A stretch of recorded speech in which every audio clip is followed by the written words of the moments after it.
Hello साथियों, मोर्चा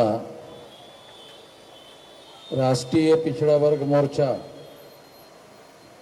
बहुजन क्रांति मोर्चा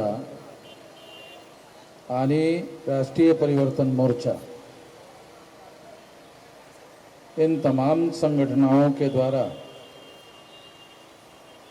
जो मूल्यवासी बहुजन समाज जोड़ो यात्रा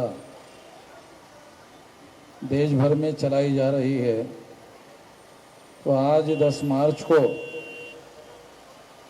आपके यहाँ बदलापुर में आई है और इस संदर्भ में आज का ये कार्यक्रम यहाँ हो रहा है। साथियों, ये जो कार्यक्रम हो रहा है इसमें कई विषय चर्चा करने के लिए रखे गए हैं, मगर मुख्य विषय ईवीएम मशीन का और ओबीसी की जाति आधारित गिनती और महापुरुषों का भाजपा और आरएसएस के लोगों के द्वारा जो अपमान किया जाता है, ऐसे मुख्य विषय आज चर्चा करने के लिए रखे गए हैं। स्थानिक स्तर का जो विषय है, यहाँ आपके यहाँ पर स्थानिक स्तर का जो विषय है उसके बारे में नीलेश एवले के द्वारा उसके बारे में आप लोगों को कहा गया है और बताया गया है, और इसकी लड़ाई लड़ने की जिम्मेदारी संगठन ने नीलेश एवले के ऊपर सौंपी हुई है। आगे भी अगर किसी प्रकार की कोई रुकावट आती है या कोई समस्या आती है तो नीलेश एवले को संगठन के द्वारा पूरी ताकत दी जाएगी ताकि यहाँ की लोकल समस्याओं का वो समाधान कर सके। साथियों, तो जो मौलिक विषय है वो विषय है ईवीएम मशीन का। ये जो ईवीएम मशीन है इस देश में क्यों लाई गई है, ये सबसे ज़्यादा अहम सवाल है। क्योंकि जो ईवीएम मशीन है 2004 के चुनाव से देश में 100% ईवीएम मशीन लागू की गई। तो 2004 के पहले ऐसे कौन से हालात हैं जिसकी वजह से ईवीएम मशीन को लागू करने का जो शासक जाति के लोग हैं उन लोगों के द्वारा प्रयास किया गया। इस बात को अगर समझना है तो इस बात को समझने के लिए खास तौर पर मैं आप लोगों को ये बात बताना चाहता हूँ कि अभी महाराष्ट्र के विधानसभा के चुनाव में टोटल विधानसभा की सीटें 288 है। टोटल सीटें 288 सीटें हैं। उसमें भाजपा और गठबंधन के लोगों को 230 सीटें चुनकर आई है। ऐसा महाराष्ट्र के इतिहास में इसके पहले कभी नहीं हुआ। एक महत्वपूर्ण बात। दूसरा महत्वपूर्ण मुद्दा इस संदर्भ में मैं बताना चाहता हूँ। वो महत्वपूर्ण मुद्दा ये है कि क्या शरद पवार के मार्गदर्शन में और नेतृत्व में 3 पार्टियों का गठबंधन था। एक राष्ट्रवादी कांग्रेस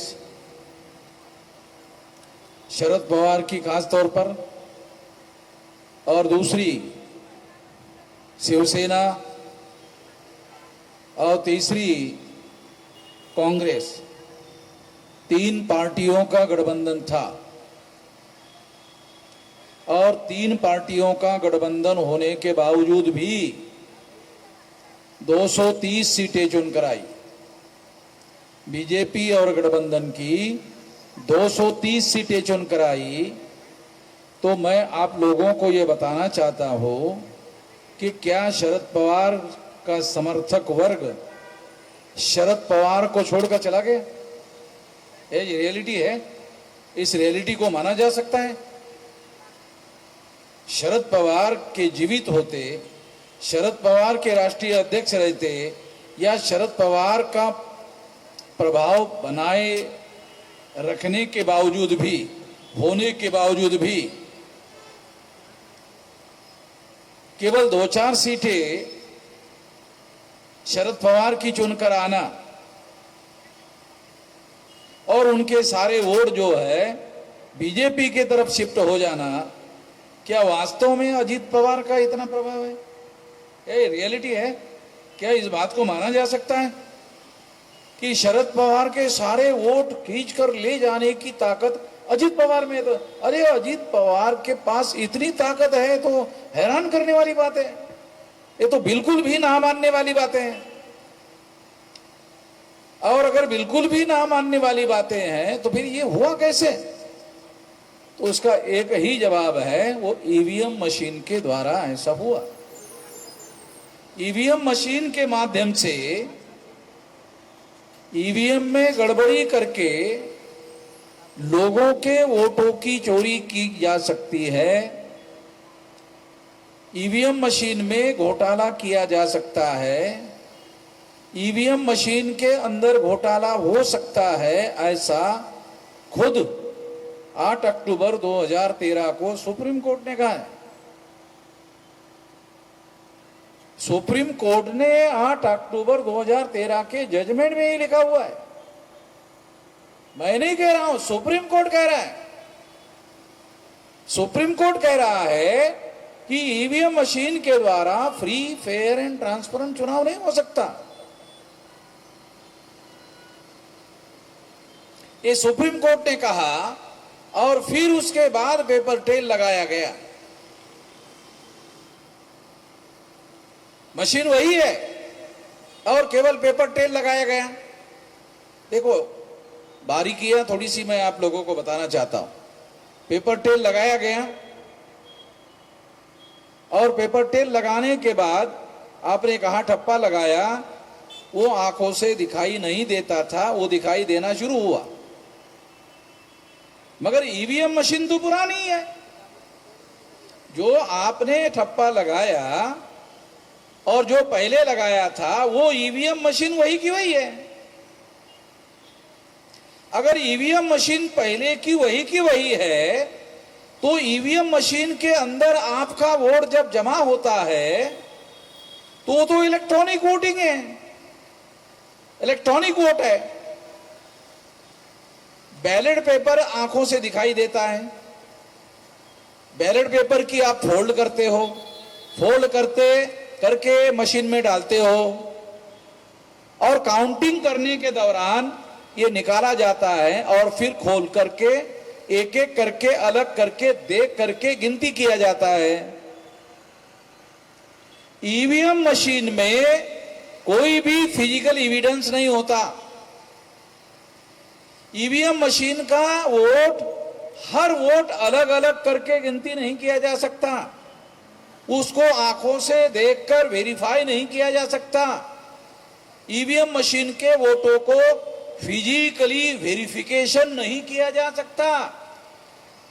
बैलेट पेपर का वोट फिजिकल वेरिफिकेशन किया जा सकता।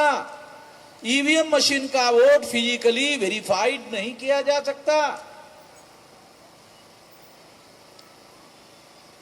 इलेक्शन कमीशन के लोग, भारत सरकार के लोग ये कहते हैं, क्या कहते हैं कि ईवीएम मशीन की जो टेक्नोलॉजी है ये एडवांस टेक्नोलॉजी है।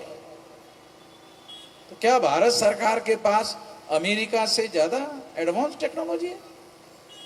तो दुनिया वाले इस बात को मानने के लिए राजी नहीं है कि अमेरिका से ज्यादा भारत सरकार के पास ज्यादा एडवांस टेक्नोलॉजी है।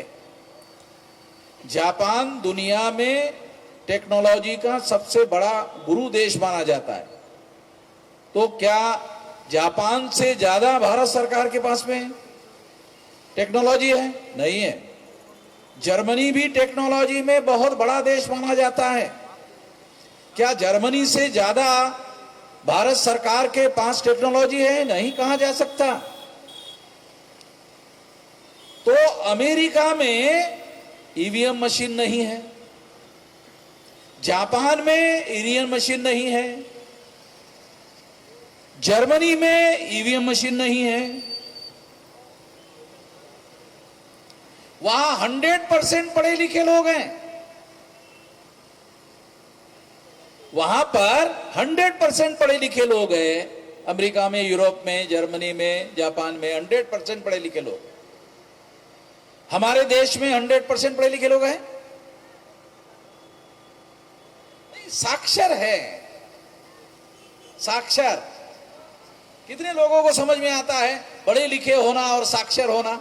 साक्षर का मतलब है अक्षरों की पहचान करने वाले लोग। जिनको अक्षरों की पहचान होती है, अगर उन्होंने 4-5 साल अक्षर को दोबारा नहीं पढ़ा तो वो भी भूल जाते हैं। ये भी वैज्ञानिक लोग कहते हैं। इसका मतलब है ये जो साक्षर लोग हैं, इसको कैसे साक्षर कहा जाए ये नहीं कहा जा सकता, इसको माना नहीं जा सकता। तो अक्षरों की पहचान करने वाले लोग, तो उनके पास अक्षरों की साक्षरता है। कंप्यूटर की साक्षरता अलग मामला है, टेक्नोलॉजी की साक्षरता अलग मामला है, अक्षरों की साक्षरता अलग मामला है। भारत में अक्षरों की साक्षरता भी 100% नहीं है। कंप्यूटर की साक्षरता होने का सवाल ही नहीं है। जिस देश में 100% अक्षरों की साक्षरता है, कंप्यूटर की साक्षरता है, मैं अमेरिका, यूरोप, लंदन कई जगह गया, वहां 2-3 महीने रहा, तो मैंने वहां एक बात देखा, बड़ा मुझे हैरानी हुई।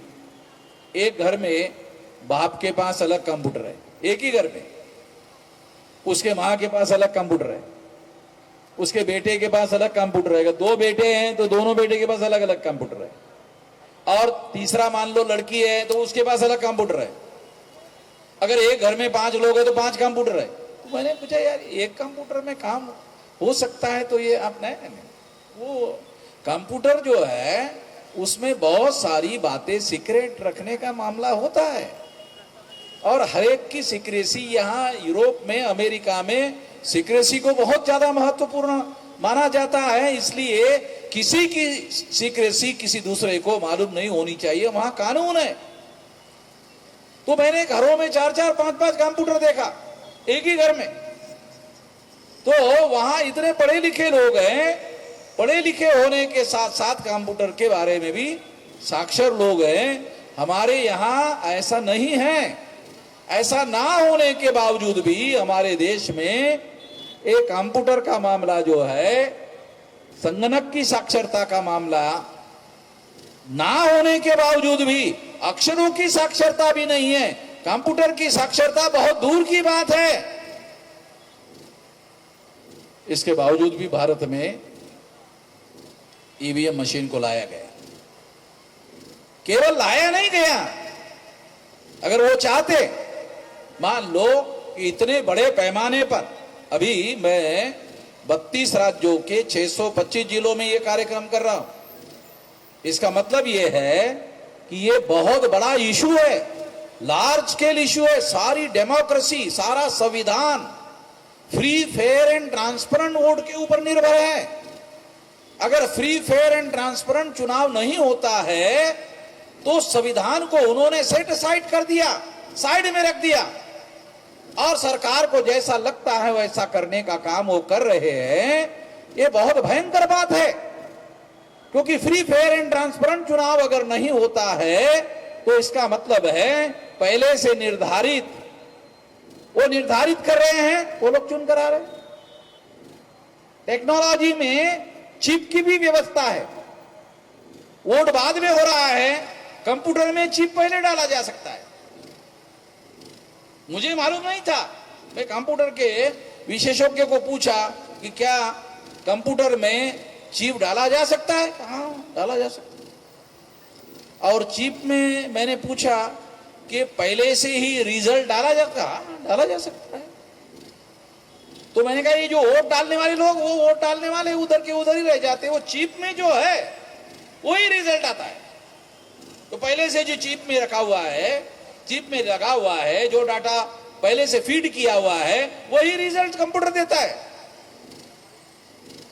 इसका मतलब यह है कि भारत के संविधान में आप लोगों को जानकारी नहीं होगी, संविधान निर्माताओं ने ये आश्वस्त किया भारत की प्रजा को कि चुनाव फ्री, फेयर एंड ट्रांसपेरेंट होगा और ये अधिकार मौलिक अधिकार, फंडामेंटल राइट माना गया। फंडामेंटल राइट जिस चीज को माना गया, जिस अधिकार को माना गया, उसका वायलेशन करने का अधिकार भारत सरकार के पास, चुनाव आयोग के पास, किसी के पास नहीं है। सुप्रीम कोर्ट के पास पावर है कि अगर ऐसा किया जाता है तो उस चुनाव को अनकॉन्स्टिट्यूशनल घोषित किया जा सकता है। ऐसी व्यवस्था भारत के संविधान में है कि फ्री, फेयर एंड ट्रांसपेरेंट चुनाव करना एक फंडामेंटल राइट है, केवल राइट नहीं है। हमारे लोगों को तो ये भी मालूम नहीं है राइट और फंडामेंटल राइट में क्या फर्क है। हमारे जो अनपढ़ लोग छोड़ो, जो भारत में पढ़े लिखे लोग हैं, उन पढ़े लिखे लोगों में से कितने लोगों को मालूम है राइट और फंडामेंटल राइट में फर्क होता है? वो ये भी फर्क मालूम नहीं लोगों को कि राइट में और फंडामेंटल राइट में क्या फर्क है। अगर राइट का वायलेशन होता है तो उसके विरोध में आप कोर्ट में नहीं जा सकते, मगर फंडामेंटल राइट का अगर वायलेशन होता है तो आप उसके विरोध में कोर्ट में जा सकते हैं और कोर्ट से ऑर्डर ला सकते हैं। और कोर्ट का ऑर्डर होने के बाद भारत सरकार को बंधनकारक होता है। वैसा भारत सरकार को, राज्य सरकार को और किसी भी अधिकारी को उस बात को मानना करना पड़ता है, मान्यता देना पड़ता है। ये फर्क भी आज इतने साल होने के बाद भी भारत के किसी एजुकेशनल सिस्टम में पढ़े लिखे लोगों को इतनी बातें भी नहीं समझाई गई, इतनी बातें सिखाई नहीं गई कि राइट में और फंडामेंटल राइट में क्या फर्क होता है। तो इसलिए साथियों, इस देश में ये जानकारी इस वजह से सारे देश के लोगों को संगठनों के द्वारा दी जानी हम लोग कोशिश कर रहे हैं। ईवीएम मशीन का मुद्दा लेकर के हम लोग क्यों जनता के सामने आए हैं?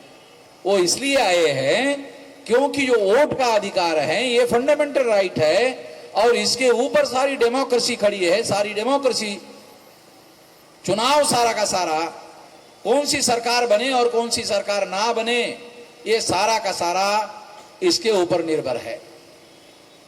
और अगर इसके ऊपर निर्भर है, ईवीएम मशीन के आधार पर अगर वोट का अधिकार समाप्त हो जाता है तो इसका मतलब यह है कि आपके देश में डेमोक्रेसी अब रही नहीं है, ऐसा उसका अर्थ होता है।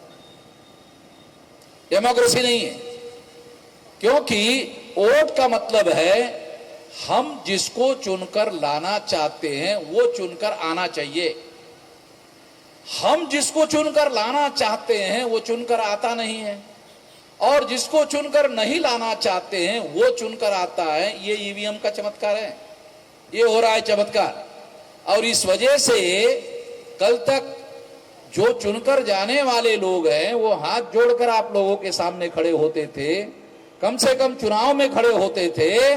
अब लोगों को पूछना बंद कर दिया है, लोगों की पुछवाई बंद हो गई है। लोगों को ऐसा लगता है कि जो लोग हमको चुनकर देते थे अब उनको उनके द्वारा चुनकर जाना बंद हो गया है और ईवीएम मशीन के द्वारा चुनकर जाना शुरू हो गया है। तो उन्होंने ईवीएम की पूजा करना शुरू कर दिया, लोगों की पूजा बंद हो गई, ईवीएम की पूजा शुरू हो गई। यानी ईवीएम को उन्होंने ज्यादा महत्व देना शुरू कर दिया और इस वजह से आज भारत का संविधान और भारत का लोकतंत्र खतरे में पड़ा हुआ है।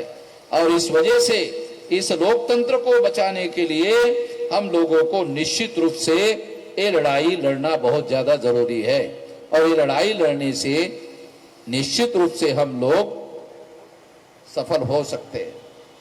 मैं आप लोगों को एक बात आश्वस्त कर देना चाहता हूं कि यदि लगभग 13 साढ़े 13 लाख बूथ है भारत में, और आने वाले समय में ये 15 लाख बूथ हो जाएंगे।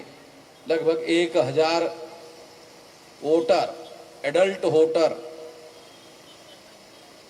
क्योंकि 18 साल के व्यक्ति को एडल्ट मानकर उसको वोट का अधिकार बहाल किया गया। 1000 वोटर को एक दिन में डालने के लिए योजना बनाकर उसके लिए ये व्यवस्था की गई है, और इस तरह से एक बूथ पर एक बूथ बनाया गया 1000 वोटर का। तो ऐसे आने वाले समय में 15 लाख बूथ हो सकते हैं।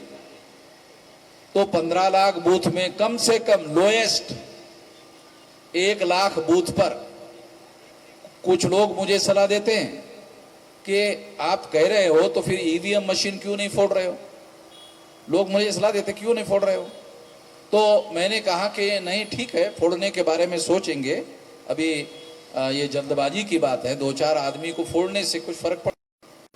अगर हम लोग 2-4 लाख बूथ पर अगर मशीन फोड़ने लायक बन जाए तब तो फोड़ने में मजा आएगा। तो मैं अभी 32 राज्यों के 625 जिलों में और 1.5 लाख गांवों में ये कार्यक्रम चल रहा है देश भर में, और आने वाले समय में ये और ज्यादा कार्यक्रम चलेंगे। मैं अकेला ही नहीं कर रहा हूं, सारे देश भर के लोगों को इस काम पर लगाया गया है। तो इसलिए हम लोग 2-4 लाख बूथ पर ईवीएम मशीन फोड़ने के लिए कमेटियां बना रहे हैं। यहाँ पुलिस वाले होंगे तो इसलिए मैं पुलिस वालों को भी कह रहा हूँ, रिकॉर्ड कर लो थोड़ा सा। मैं राष्ट्रीय अध्यक्ष के हैसियत से कह रहा हूँ, छुपकर नहीं कह रहा हूँ कि भाई छुपकर कहा जाए। मैं ये ऐलानिया कह रहा हूँ, और रिकॉर्ड में आप लोग कर लो, पुलिस वाले कर लो, ताकि महाराष्ट्र सरकार और भारत सरकार को खबर किया जा सके कि वामन मेश्राम ने 2-4 लाख बूथ पर संगठन खड़ा करके ईवीएम मशीन फोड़ने का प्लान बनाया। तो मैं जो लोग तालियां बजा रहे हैं, मैं उन लोगों को भी अनुरोध करूंगा कि वो भी ऐसे बूथ बनाने में हमारी मदद करें। ईवीएम मशीन फोड़ने के लिए 4-5 लाख बूथ पर अगर मशीन फोड़ने की आपकी संगठन शक्ति बन जाती है, और ये अगर भारत सरकार को हमने लिखित दे दिया कि हम 5 लाख जगह पर ईवीएम मशीन फोड़ने वाले हैं, तो मैं दावे के साथ कहता हूं ईवीएम में बदलाव हो जाएगा। बूथ आपको बैलेट पेपर पर चुनाव होना शुरू हो जाएगा। अपने आप नहीं होने वाला, अपने आप होने वाला नहीं है, मगर ये हम ही करेंगे, दूसरे लोग कर नहीं सकते। कांग्रेस करने वाली नहीं है क्योंकि उन्होंने फायदा उठाया, बीजेपी करने वाली नहीं है क्योंकि उन्होंने फायदा उठाया।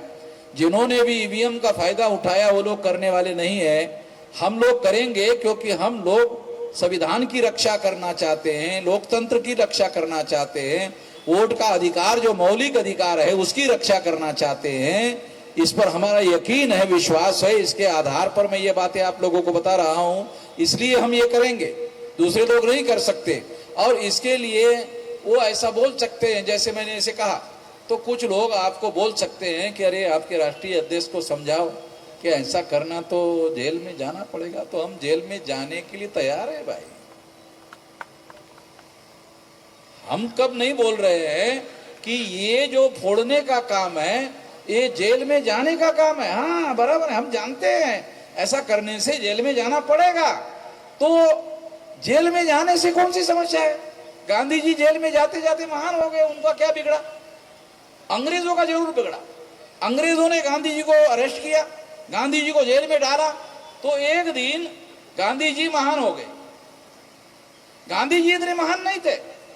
आप अभी भी आप गांधी जी का पुतला जाकर देखो, गांधी जी के पुतले के पास गौर से देखो, गांधी जी की टांगे जो लंबी लंबी टांगे हैं देखो, वो आपको पता चलेगा वो सिंगल हड्डी वाली टांगे। गांधी जी की जो टांगे हैं वो सिंगल हड्डी वाली टांगे हैं, वो डबल हड्डी वाली टांगे नहीं है। मैंने नजदीक से जाके देखा, गांधी जी की जो टांगे हैं वो सिंगल हड्डी वाली टांगे हैं। ये सिंगल हड्डी वाली टांगों ने आंदोलन चलाया और अंग्रेजों को भारत छोड़कर जाना पड़ा। ये रिकॉर्ड है, हिस्टोरिकल बात है। और ये कोई 200 साल 500 साल पुरानी कहानी नहीं है, ये अभी अभी की बात है, 75 साल पहले की बात है, ज्यादा पुरानी कहानी नहीं है। इसलिए साथियों, हम लोग इसी तरह से तैयारी कर रहे हैं, इसी तैयारी कर रहे हैं। अगर पुलिस वाले हमारे लोगों को कहे कि भाई आपके राष्ट्रीय अध्यक्ष को कहो कि इससे तो जेल होगी, तो जेल होगी तो कौन सी बड़ी बात है। जेल मान लो, अगर हमने चोरी करके जेल हुआ तो गलत बात है। डाका डाल के चोरी हुई, हम पकड़े गए तो फिर तो गलत बात है। तो हम न चोरी कर रहे हैं न डाका डाल रहे हैं, हम तो संविधान बचाने के लिए जेल में जाने की बात कर रहे हैं। हम वोट के अधिकार की रक्षा करने के लिए डाल रहे हैं। ये सारी कोशिश जो है, हम लोग संविधान बचाने के लिए, देश को बचाने के लिए, वोट के अधिकार को बचाने के लिए कर रहे हैं। हम कोई चोरी चकारी करने के लिए जेल में नहीं जा रहे हैं। तो इस तरह का काम करने के लिए जो लोग जेल में जाते हैं और जेल में जब छूट कर आते हैं, तो छूट कर आने के बाद लोग उनका सत्कार करते हैं। चोरी करने वाले आदमी जेल में जाए, उसका सत्कार नहीं होता। सार्वजनिक और राष्ट्रीय हित के लिए अगर कोई आदमी जेल में जाता है, वो जब जेल से आता है तो लोग उसके हार डालते हैं, सत्कार करते हैं और एक से ज्यादा जगह पर सत्कार करते हैं। तो इसीलिए साथियों, इस काम के लिए जेल में जाना गौरव की बात है। जैसे पुराने लोगों को स्वतंत्रता सैनिक कहा जाएगा और कहा जाता है, उनको सर्टिफिकेट मिला, तो हमारे लोग अगर इसके लिए लड़ाई लड़ेंगे और जेल में जाएंगे, तो एक दिन ऐसे होगा कि हम भी लोग इसके बारे में आजाद हो जाएंगे, उनको भी सर्टिफिकेट दिया जाएगा, उनको भी सर्टिफिकेट दिया जाएगा। तो जो लोग ये सर्टिफिकेट लेना चाहते हैं वो तैयारी करें, उनको भी सर्टिफिकेट दिया जाएगा। इसलिए साथियों, आप लोग ये जो लड़ाई है, इस लड़ाई में साथ सहयोग करेंगे, इस आशा और विश्वास के साथ आपने मेरी बात ध्यान से सुनी, इसके लिए आभार, धन्यवाद।